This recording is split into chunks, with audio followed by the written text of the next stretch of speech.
Então ele tem realmente um legado gigante, principalmente para a história do Rio de Janeiro, Augusto Mal. Uhum. Militão de Azevedo também, daí com as primeiras fotografias ali de Petrópolis, que era a casa oficial do Dom Pedro, né? Tem uma abordagem que daria para a gente encaixar ela facilmente no que a Natália Brizuela fala ela fala basicamente que existem dois tipos de fotógrafos no Brasil. É o fotógrafo viajante e o amante fotógrafo. E ela fala que esses dois tipos de fotógrafos basicamente construíram a fotografia brasileira. E ele fala, o fotógrafo viajante é o personagem ligado à paisagem, tá? Responsável por retratar as principais cidades brasileiras, entre elas Rio de Janeiro, Recife e Salvador, oferecendo um atlas do espaço através da imagem fotográfica. Então, o fotógrafo viajante era o responsável por definir o atlas do espaço. E o amante fotógrafo era o que a gente chamava de responsável por definir o atlas da emoção. E aí é um outro patamar, porque ele acabava sendo mais retratista, né? E identificando alguns elementos que ficariam perdidos caso não fosse a própria memória visual, né? Então a ordem do afetivo, a ordem do imaginário, a ordem do visível está muito mais presente no amante fotógrafo do que no viajeiro fotográfico, no fotógrafo viajante. Total, total. Lembrando que o Militão, viu, galera? O Militão, ele é Ó, carioca, trabalhou muito ali no Rio de Janeiro, mas ele é responsável pelos maiores trabalhos de comparação, principalmente de evolução e modernismo de São Paulo, né? aí, ó, álbum Então ele tem, comparativo da cidade de São Paulo. exatamente, ele tem o álbum das vistas da cidade de São Paulo, ele tem o álbum das vistas da Estrada de Ferro de Santos da Jundiaí, o comparativo das vistas da cidade de São Paulo. Então, é um cara que trabalhou. Além disso, ele em 1875, ele fundou Fotografia Americana no Rio de Janeiro, onde ele fotografava figuras como o Castro Alves, Joaquim Nabuco, Dom Pedro II, a Tereza Cristina, a Imperatriz. Então, esse cara começou com também mesmo dois estilos, né? Retrato e depois a história dos registros, né, urbanos, paisagísticos urbanos. Então ele tem um trabalho assim sinistro que é fundamental e por isso que ele está aqui também na apresentação, né, do Guy Bressan. Isso. Então era um espaço mais uma emoção, mas lembrando sempre que eles estão limitados por uma arte científica. Então, não podíamos falar de arte. A gente acabou de falar que fotografia era um recurso. Então, é uma arte científica, era uma arte matemática. Então, aí o Cristiano Júnior também começa a trazer alguns indícios para a gente do que a Natália fala neste livro dela com relação a, geografias imaginárias. Também o nosso fotógrafo anterior e alguns fotógrafos anteriores de paisagem, Augusto Malta, etc., também poderiam representar isso, que seriam lugares imaginados pelos outros, né? O próprio Dom Pedro queria relatar, mostrar os lugares bonitos, mecanismos de desejo e representações de realidade. Então, aqui no Cristiano Júnior, com os retratos muito parecidos, por exemplo, com o Mark Ferrez, o Cristiano Júnior era português da Ilha dos Açores, da Ilha das Flores nos Açores, vem Cristiano Júnior, Joaquim Cristiano Júnior.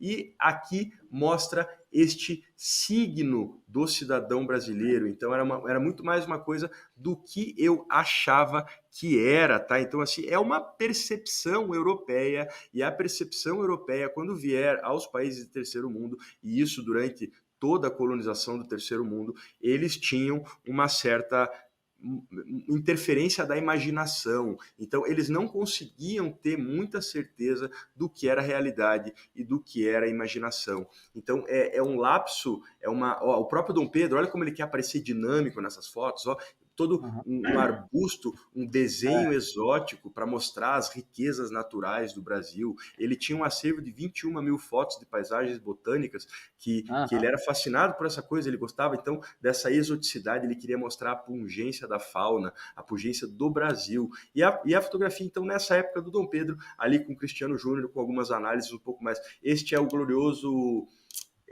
Fernando Scarque, tá?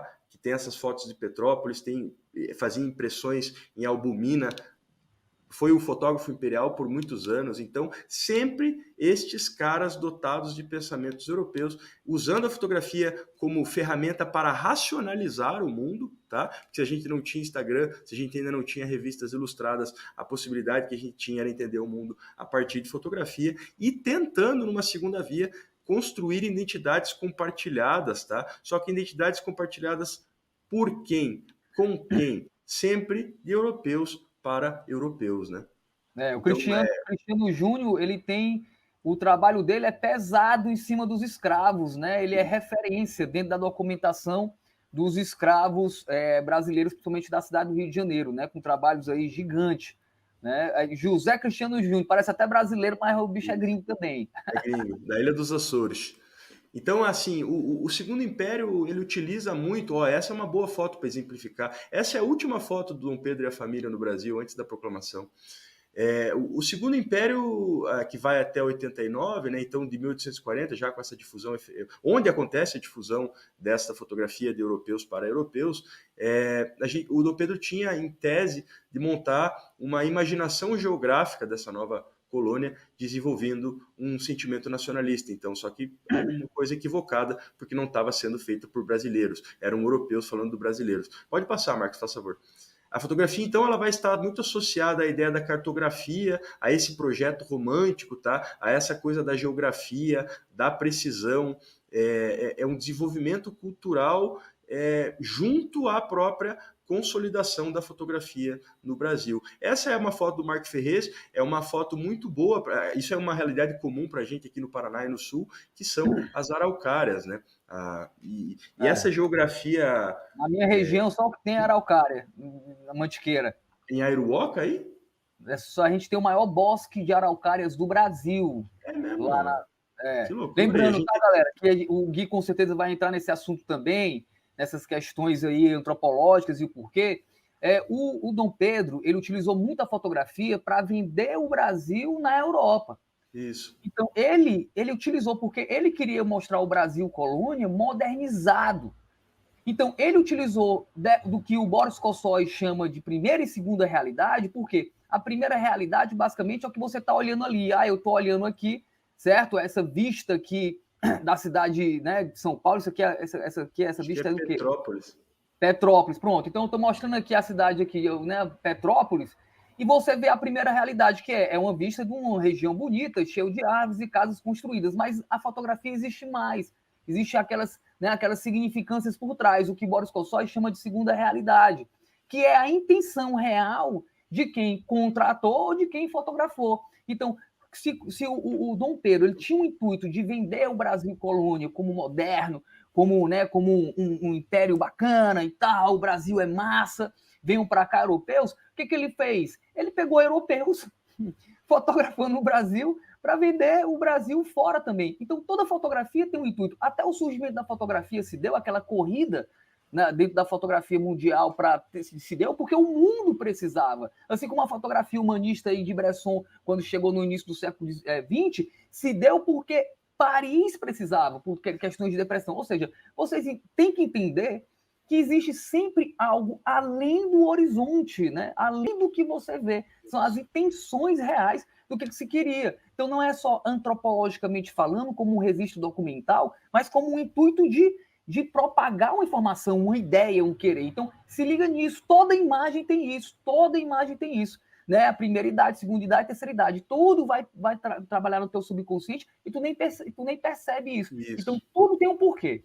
E essa natureza, e desde a perspectiva que o cara escolhe para mostrar, é a natureza como produto de um observador subjetivo. Então, assim, é um produto, é uma fabricação estratégica. Aqui para neutralidade. Como é que você vai falar em neutralidade? Você vai sempre na tua vida querer fazer a melhor foto possível. Nem que isso te obrigue a fazer certos arranjos fora da realidade. Então, os 3 pontos da Natália Brizuela são muito importantes, porque eu estou falando de geografia imaginária. Era uma relação de que eu tinha, e aí volta sempre no que o Marcos fala de retrato e paisagem, são os 2 gêneros que marcam o início da prática fotográfica, eles são, na verdade, uma geografia imaginária, eles são, na verdade, uma representação de uma realidade estrangeira para com a sua população. Então, quem disse que o cara queria fazer aquela pose?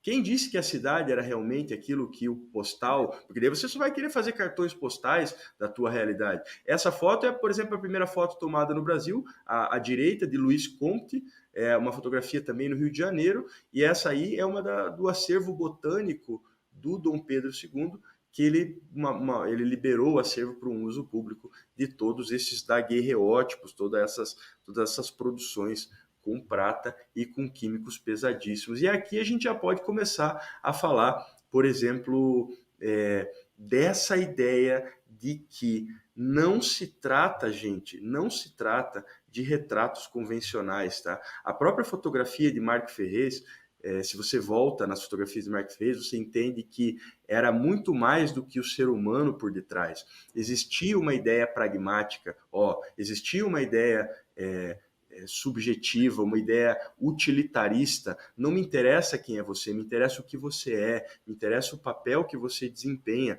A sociedade se desenvolvia naquele sentido. Cada vez mais estávamos ficando hiper especializados, cada um tinha a sua microfunção. A gente já não tinha mais aqueles sistemas de produção onde era família, era um comércio interno, era uma coisa a pequena escala, né? Então a cidade cada vez mais precisava saber qual era a sua função. Também tínhamos a ideia dos tipos raciais, também tínhamos a ideia, por exemplo, de antropomorfismos, né? Certos tipos de pessoas para certos comportamentos, para certas atividades. Então, era um período que não tem também, Marcos, e volte lá para mim, faz favor, naquela última foto, porque não tem como a gente criticar pensamentos de época, que é essa coisa que o Marquinhos está chamando tanta atenção da gente agora nesse momento, porque, cara, o pensamento de época é a tendência, tá? Não tem como você querer criticar uma foto dessa aí hoje em 2022, porque o nosso pensamento evolui, a nossa estética do que é bonito, do que é aceito, evolui. Então, estes retratos, além de retratos convencionais, eles representavam certos signos, signos de escravidão, como Total. eram os quadros do século XIX. Então, vejamos alguns quadros que eu consegui elencar aí, que eles parecem, jogar capoeira, a dança da guerra. Olha que interessante. É legal, até essa negra ali do lado direito, com a mesma cesta na cabeça daquela foto do Marcos Ferrez, né? Ferrez, vai ter ela daqui a pouco. Uhum. É muito doido. Só completando aqui o que o Gui falou, tá, galera? Isso aqui é muito doido, essas fotos aqui do Marc Ferrez, brother. Olha que louco. Porque são fotos construídas, literalmente, né? Literalmente, a partir de um porquê. Olha os ciclos que o cara trabalha, os elementos, a criança aqui enrolada nesse meio que vestido que segura, a bandeja, as bananas, a forma do cara segurar aqui, eu acredito que isso aqui é um lance de leite, né? E o cara aqui com seu bigodão, com a sua tesoura, com o seu cachimbo, que foi tudo isso construído assim como o corpo, a partir do querer dele e das referências que eles tinham. Mas são tudo signos colocados aí em estúdio, parados, vai, congela, fica um tempinho, sacou? Isso tudo tem um porquê, não foi não entenda como registros instantâneos, porque não existe instantâneos nessa época, né? E até hoje os caras que fazem mesmo valendo fotografia, e não esse que só tira e bate foto, não fazem esses registros instantâneos. Eles pensam muito no que ele quer mostrar, dentro do porquê, do querer de referências, como as pinturas ali que o Gui colocou, saca, galera? Tudo é signos, a partir do corpo, a partir da altura da câmera. A altura da câmera já é um signo, tá, galera? E na fotografia do Cristiano Júnior, por exemplo, a gente consegue ver isso também, porque eu estou falando então de signo da escravidão. Como essas pinturas, por exemplo, do Rurrendas, em 835, são signos da escravidão. E é por isso que eu falo que estes caras, esses europeus, eles padeciam a realidade deles era maltratada pela imaginação. Existia toda uma deformidade prévia que o cara não conseguiria enxergar além do escravo, entende? Essa ilustração do Debré, a gente já viu em algum livro de história, lá no ensino médio, ou em algum livro de colégio, é uma clássica ilustração, é uma representação, então, de que as formas eram muito específicas, existiam meios para você ser quem você era, e você não conseguia contornar isso porque você não fazia parte daquele signo, você tinha o signo de escravidão, e isso era uma coisa quase que definitiva. Quando eu tenho um europeu, esses são os escravos posando como homens brancos, entende? Quando eu tenho como eu posso dizer, esse etnocentrismo tão enraizado, eu não consigo entender diferenças, eu só consigo notar ausências. Tá? E é muito importante a gente ver o quanto, isso pode passar aí, Marcos, essa é uma peça-chave, essas são fotografias do Cristiano Júnior também, escravos posando em estúdios, escravos posando em locais específicos para representar esses signos de escravidão. E essas fotos aí, Marcos, que é muito parecida com o que o Desderry fazia lá em Paris, que são as cartas de visita, né, os cartões de visita e os timbres postais, que são os selos postais, eles eram vendidos, gente, como souvenir. As pessoas vinham para cá e acabavam comprando esse cartão postal para se lembrar das terras tropicais. Era uma espécie de lembrança para os viajantes europeus, Doideira. para você entender os tipos de seres Para humanos e você os ver tipos de que escravos que tinham no Brasil. para você ver que a fotografia ela tem valores muito além de simples registro, né? De simples documentação. É legal que tu falou aqui, ó, escravos pousando como um homem branco, tá, galera? Para quem está assistindo aqui no YouTube, que está vendo a imagem, tá vendo que essa imagem está em contraplongé, o que o Gui chama, né, na Espanha de contrapicado, certo? Porque esse ângulo de câmera tem um sentimento muito forte, um significado muito forte dentro do nosso imaginário. Se tu vê essa pintura antes aqui, do De Bruyne, que o Gui falou, De Bruyne, você vê que o escravo está em plongé, está em picado. Olha a diferença, né? Olha a diferença. Esse escravo aqui está como escravo, esse escravo aqui está como um homem branco.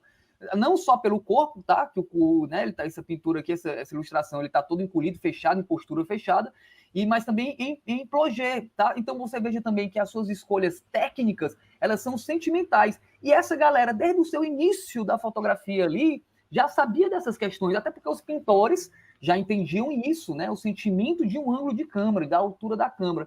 Então, entenda que as técnicas, até a propriamente técnica que a galera só aprende essa porra de técnica e estética, ela tem um porquê sentimental, semântico, dentro do inconsciente, tá? O que era colocado desde ali, né, das pinturas clássicas de 800 anos atrás, 500 anos atrás, beleza, galera?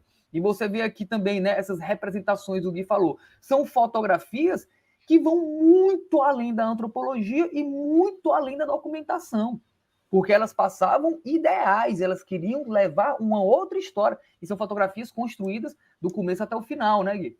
Isso. E é essa forma de apropriação mesmo. Ó, isso aí, o que era isso aí? Isso eram as chamadas exposições universais, alguma coisa assim, exposições universais, ó, tá ali, exposition universelle, então, exposição universal, 1889. Então, isso, para quem nunca ouviu falar nessas exposições universais, era um zoológico humano, senhores.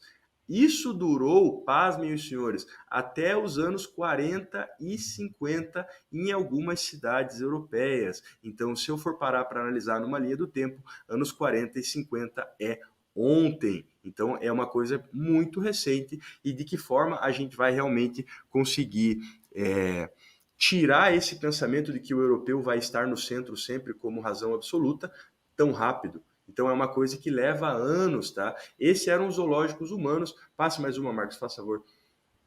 Ó, que vigoraram durante muito tempo. Então eles construíam certas condições, certos habitats para esses povos exóticos, então que eram diferentes do povo europeu. Ainda não havia alteridade. E ali eles ficavam morando e sendo o centro de atrações, como se realmente fossem animais. Então isso tem tudo a ver com a forma de apropriação que os europeus fizeram no Brasil, e tem tudo a ver com as práticas antropométricas muito vigentes no século XIX, então, que a gente acabava dividindo os humanos em espécies.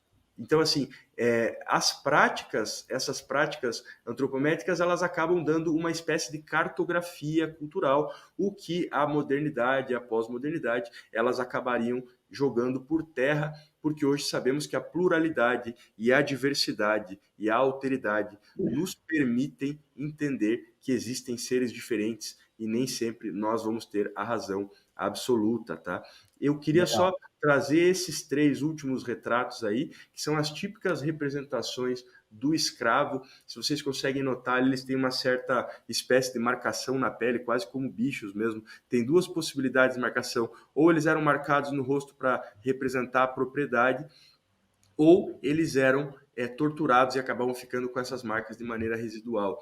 Essas fotos são 65, 70 e 65, são fotos do Augusto Stahl, que era um italiano também, e do alemão Alberto Henschel, que acabou ganhando muito dinheiro aqui. Ele tinha 3 estúdios e com o passar do tempo, ele acabou dando uma certa dignidade e ele acabou retratando os escravos de uma maneira, então, como o homem branco. Então ele acabava sendo um cara que dignificava essa presença do escravo, que ainda era considerado como uma mercadoria, tá? Então, assim, isso é a mais pura representação de negros e escravos na cultura visual brasileira. Então, é uma coisa assim que normalizou, é algo que foi totalmente normalizado, é algo que era considerado estético, então era um padrão de pensamento, era algo que fazia parte da época, da cabeça da época. E essas 3 fotos em específicos,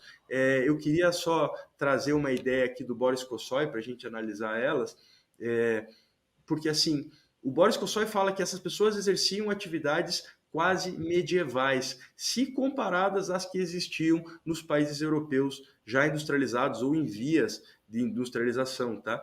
E infelizmente, todas as atividades medievais totalmente fora da realidade, porque o mundo já não estava pensando em escravos e era um mundo escravocrata.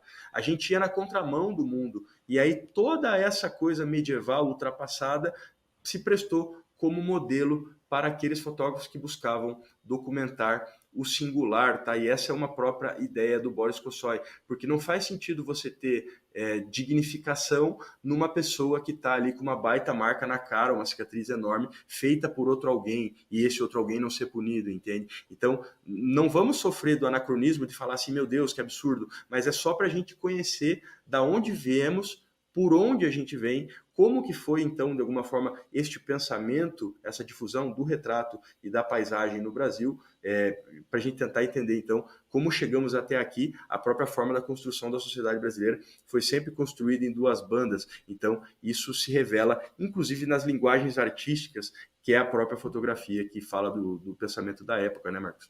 Então era esse modelo que buscava documentar o singular dentro de uma realidade absurda, de uma realidade que já não era condizente com o resto do mundo. Nada muito diferente do que a gente vive hoje, uma realidade absurda, pagando R$ 6 no dólar, totalmente não condizente com a qualidade de vida do resto do mundo. Então acabamos pagando o preço de ser o terceiro mundo. E para encerrar, eu queria da minha parte deixar aqui essa foto do Richard Avedon, de um ex-fotógrafo, de um ex-escravo, que é o William Casby, tá? E essa fotografia ela está presente no livro. Como é que fala em português? É a câmera clara?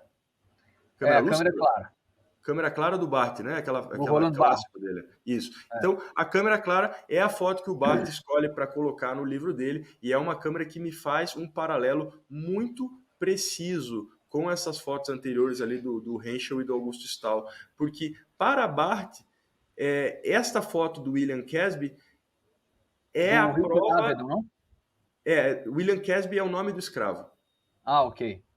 E Richard Avedon, fotógrafo fashion, importantíssimo, gente. Richard Avedon, importantíssimo. Vejam um dos grandes nomes da evolução do fashion no século XX aqui. Retratista foda.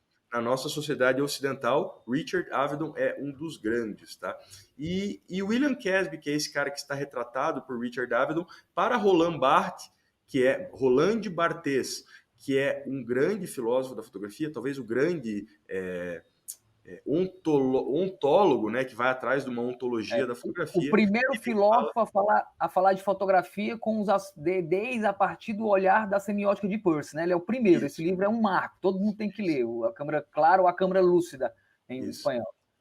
E ele fala que William Casby era a prova de que a escravidão havia existido. E se você volta nas fotos anteriores, para nós que somos brasileiros, estas fotos são a prova viva, entre várias aspas, de que a escravidão existiu. E o Barthes fala... a fotografia, e é o grande tema do episódio de hoje, é isso, é o que o Barthes chama de fotografia da máscara, né?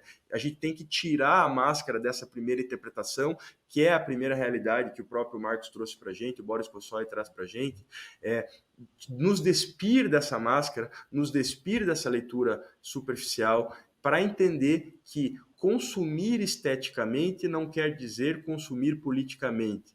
Todas essas fotos, incluindo essas representações de signos de escravidão, essas geografias imaginárias, segundo o Barthes, elas deveriam ser críticas o suficiente para inquietar. Porém, chegamos num patamar onde já não conseguimos nos inquietar. A gente lê e está satisfeito. lê e está satisfeito. Então, vamos buscar consumir de maneiras um pouco mais profundas e menos estéticas, porque, segundo o próprio Barthes também, e afinal de contas é disso que a gente está falando, né, de uma realidade paralela, de uma realidade abaixo, a fotografia ela subverte, não quando aterroriza e quando perturba, mas quando faz ser pensativa. E se William Casby hoje é a prova de que a escravidão existiu, jamais poderemos esquecer de que o Brasil foi feito, visto e construído sempre pelos olhos dos outros. Então, pouco temos de brasileiros no Brasil.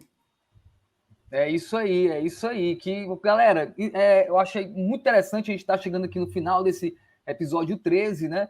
Mas eu acredito que, primeiro que vocês tiveram acesso aí a uma história do Brasil comentada e contada de uma forma bem diferente do que você vai encontrar aqui no online, tá, galera? Com certeza, em grandes faculdades, vocês iriam ter, sim, vários professores maravilhosos comentando dessa forma, tá? Mas no online é difícil, então valorizem essa história aqui, tudo que a gente fez aqui para vocês, essa pesquisa que a gente fez aqui para vocês. E claro, lembrar que a fotografia é além, que é essa nossa intenção, né? A fotografia é mais que fotografia. Então, quando a gente traz esses registros históricos, antropológicos, documentais, e não deixa de ser ficcionais, porque eles criaram aquilo lá, né? Eles criaram a pose, eles criaram os signos.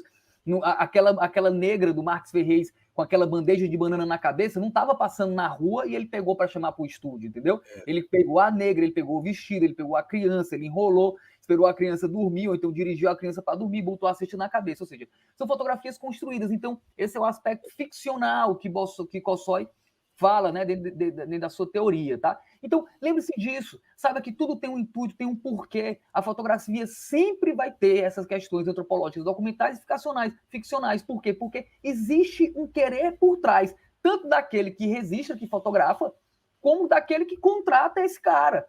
Certo? E você tem que aplicar isso na sua fotografia, você tem que entender isso. E se puder aplicar, aplique de uma forma bacana, do jeito que você quiser. Porém, entenda que a fotografia ela é mais do que isso. Então foi muito legal essa apresentação do Gui aí, mostrando, né, esse decorrer, essa caminhada da história da fotografia brasileira, com esses grandes nomes. Vejam tudo isso, pesquisa esse cara, se entenda sobre a fotografia brasileira e entenda que tudo tem algo além, né, Gui? Tudo vai além, porque, né, extraoficial, existe um extraoficial. Isso, era a palavra que eu ia usar para fechar e você foi cirúrgico nessa colocação.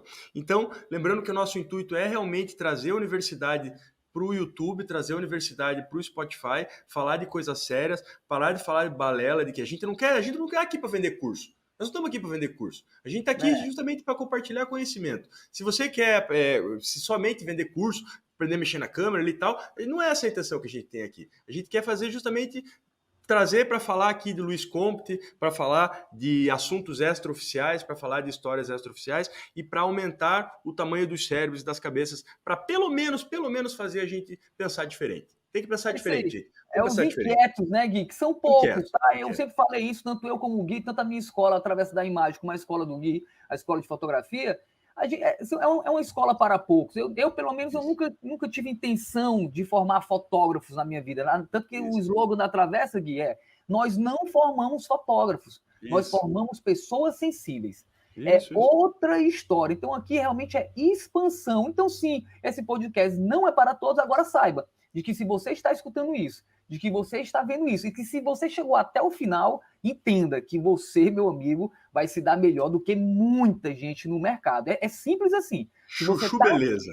Assistindo isso e chegou no final, meu irmão, te prepara, que a tua jornada vai ser gloriosa. Vamos que vamos! Vamos que vamos. E o fotógrafo, ele é um eterno insatisfeito. E bem dizer, o que mais tem na fotografia é coisas que não são fotografia. E aí agora vou parafrasear a gloriosa Dorothea Lange, porque a fotografia é o instrumento que faz enxergar sem a câmera. Isso, uma frase clássica. Clássica. E assim fechamos o nosso 13º episódio, o terceiro da segunda temporada aqui do nosso Pod Fotocast, o podcast que pode tudo, pode falar de história, pode falar de Dom Pedro II, pode falar de história extraoficial e assim caminha a humanidade e a arte. Muito obrigado, queridos. Beijo no coração de todos vocês. Leiam Gisele, galera. Leiam Gisele Freud. Leiam Gisele Freud. Irado! Leio Gisele Freud. Leio Gisele Valeu. Freud. Leio Gisele Freud.